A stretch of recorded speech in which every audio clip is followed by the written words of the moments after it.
Mayroon tayo ditong Toyota Camry. Ang customer concern ay maingay daw yung makina.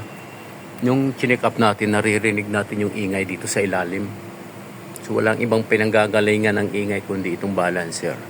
Itong balancer na ito, papalitan natin ito. Mayroon tayong bagong pyesa dito. Yan, ito yung bagong balancer. Yan, pag ginagalaw natin, bumabalik siya sa ganyang posisyon. Ito pag ikinakabit natin doon sa ilalim ng makina, sa may crankcase sa side, nakikita nyo yung dot na yan, bilog na yan, tsaka itong kabila, at tsaka yung may guhit dito sa baba. Kailangan yung dot na yan nakatapat dito. Itong bilog na ito, nakatapat dito. So ikutin natin siya ng ganyan, tatapat nyo siya rito.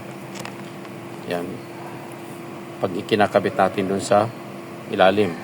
Pero bago yan, kailangan dito sa makina, naka-top dead center tayo. Ibig sabihin top dead center, yung piston natin na number 1, siya yung nakataas.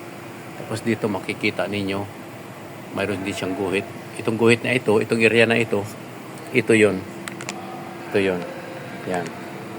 So dito, naka-top dead center tayo. Bago natin ikabit itong bago, kailangan after ng top dead center, ikutin natin itong pulley ng 90 degree. So kung 12 o'clock, kailangan ilagay natin siya dito sa 3 o'clock. Okay? Tapos dito makikita ninyo yung guhit, hindi natin nakikita yung butas. Ngayon iikutin ko itong pulley ng 90 degree, makikita natin yung butas dito. So panoorin nyo. Yan, iikutin ko siya ng 90 degree. Tingnan nyo dito.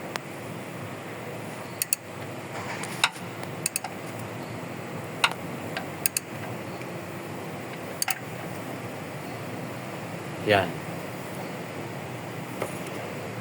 Napasa tayo ng konti.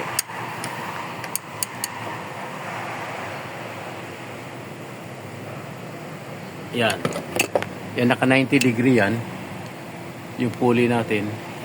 Inikot natin ng 90 degree, kaya nakikita na natin yung dot dito.